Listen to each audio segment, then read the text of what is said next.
Factoring polynomials. It's a complicated title, don't worry about it. It's just factorising. Right, factorising quadratics. You should be able to do this straight away, really. And so these are nice quadratics. There's nothing in front of the x squared. Now, essentially, all I want is I just want two numbers that multiply to give you 12, that add to give you 7. Now, you probably won't listen to me, but I like to list out every single factor pair, yeah, just see what I can do. So I know the factor of 12 is 1 times 12, 2 times 6, 3 times 4. I don't have to do 4 times something because it's already mentioned, but I do actually have to consider all my negative options. Which ones add to give you 7? That's going to be 3 and 4. So my answer is going to be x plus 3 and x plus 4. Do the rest of the questions. Pause the video. Okay. Here's your answers. Right, now, ignore that. Right, I know it sounds stupid, but who knows the 0 times table? Okay, one of the first ones you know. But one of the keys of a 0 times table is if I said, I don't know, a number times 7 is 0, you know that number has to be 0. So if I've got any two numbers which are multiplying and they equal 0, I know one of them has to be 0. Yeah, that's a key important fact. And that's how we solve these type of equations. Now, what I want you to do is I want you to work through them all. Yeah, I want you to discuss any possible values of A and any possible values for B. Yeah, sometimes I've only got one value, sometimes they've got essentially infinite, and sometimes they've got like 2 lots of infinite. Anyway, I'll let you to have a little bit of a think, pause the video. Okay, right. So the first one, it's only got one value, A must be 6, minus 6. Yep. Right, because it's the only way you can make it equal to 0. Now, please bear in mind that it's the opposite of what it said here. If this is a plus 6, A must be minus 6. Second one, B must be 0. There's no other options. Yep. So for my third one, now my third one's interesting. Now, A could be whatever value it wants if B is 0. Yep. And conversely, B can be whatever values it wants as long as A is 0. So it's not just a chance of A is 0 and B is 0. I've actually got 2 lots of infinite types of answers. If A is 0, I don't care what B is. If B is 0, I don't care what A is. Okay. Now 4 is an extension of that previous one, and people always forget about 4. Now it's similar. If A is 0, I don't care what B is. Yeah. Now B has to be minus 6, right? For that to be 0, and then I don't care what A is. So if B is minus 6, I don't care what A is. Okay. Now 5 gets a bit nicer. A's got 2 values.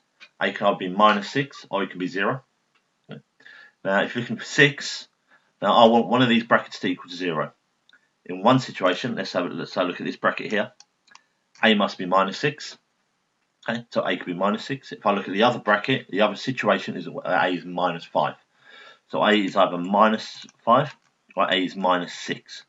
And then my two solutions for this. And it's not one situation where the first one's minus 5 and the second one's minus 6. It's two different situations.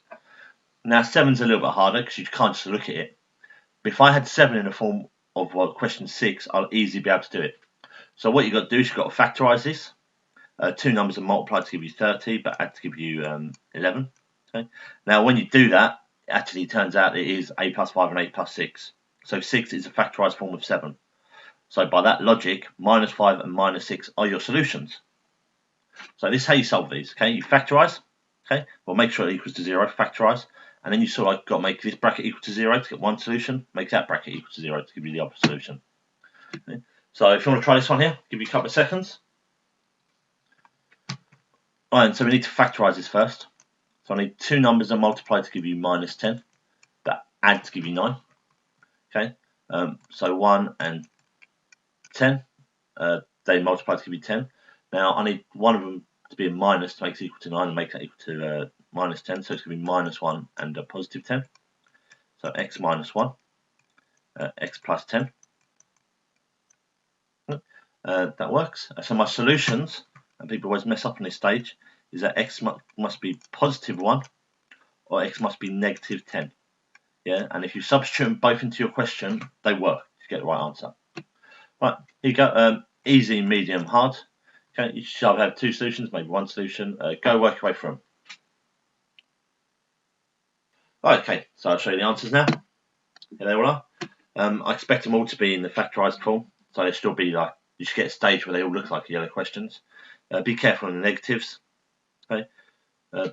because that's a mistake. And of course, you can always substitute these back into the question. So if you think I've made a mistake, which I might have because I rushed this, get the answer, substitute back into the question, and see if it's... Now, this one here.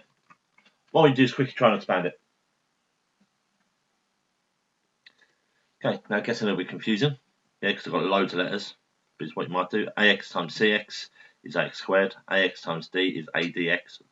B times CX is BCDX. And B times D is BD. Okay. Now I can factorise a little bit. Right, now this is where it gets a little bit confusing. Now, if I've got something with an x coefficient that is not 1, okay, I need 2 brackets. Okay, and the brackets are in the form of AX plus B and CX plus D.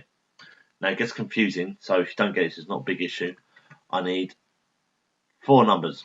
Okay, my last 2 numbers need to multiply to be my last digit.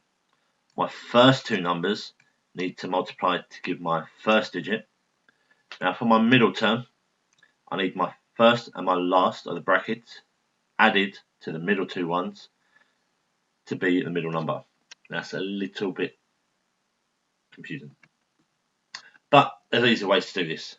Now there are a lot of ways to factorise something like this, but I'll show you the easiest. And they all tend to start the same way. Okay, first one, always multiply your first and your last numbers together. I always like to write it as an x. Okay.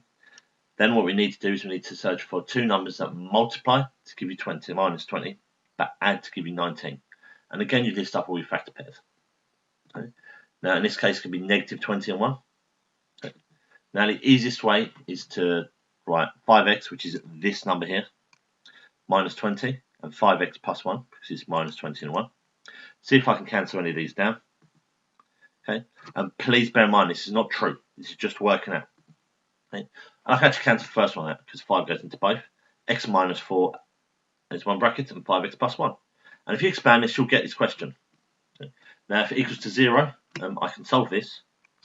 Yeah, because x is actually going to be 4, because it makes this bracket equal to 0. And for the second one, to make this bracket equal to 0, that's going to be negative 1/5. Okay, if you want more of an explanation of that, it's 5x plus 1 equals to 0. Okay, so 5x must equal to minus 1 because I'm minus 1 from both sides, and then x has to equal to minus 1/5 because I'm divided by 5. But you could just look at this and just divide it by the x coefficient and flip your sides. Okay, this one here, I'll give you a bit of time so you can do it yourself, so pause the video. Now, first stage, you've got to do 3 times 2, okay, which is 6. I need 2 numbers to multiply to give you 6, but add to give you 5, which is going to be 2 and 3. So what I did is I need to do 3, which is this 3 here, and 2, my first bracket, and 3 and 3. See if any of these cancel down, and I'll be honest with you, one of them will always cancel down. Okay. My first one doesn't, so it just stays as 3x plus 2. My second one, I can take 3 out of both, which is x plus 1. Okay, so this is factorised. If it equals to 0, we can solve it. So my first one's going to be negative 2/3, because it's just this 3, so it makes my denominator. And then I add a minus, and x plus 1 we already know is minus 1 from the previous example. Okay, seems more complicated, but it's fine. There you go. Pause video. Right. 8 times 9 is 72. We're dealing with big numbers. So we just need 2 numbers to multiply to give you 72, but add to give you 22. After a while, you realise it's 18 and 4. Okay. And essentially, I just kept guessing my calculator.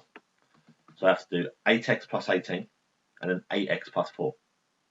Okay. Now see if any of these cancel down. Now both of these cancel down. My first one, 2 goes into them both. And my second one, 4 goes into them both. Okay. And again, remember this line here is rubbish. Yeah, that one there is just rubbish. Part of our working out. That one there is correct.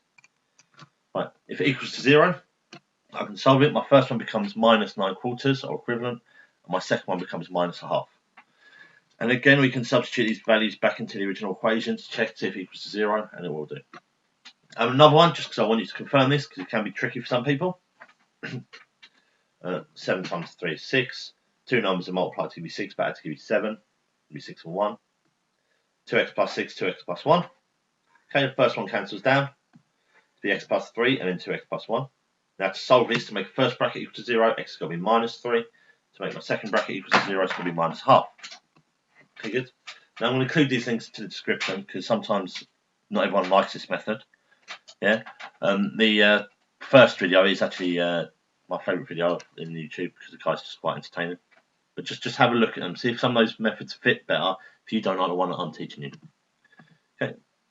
Guys, go. Here's some questions for you to do. If you find them too easy, these questions. Here's your answers.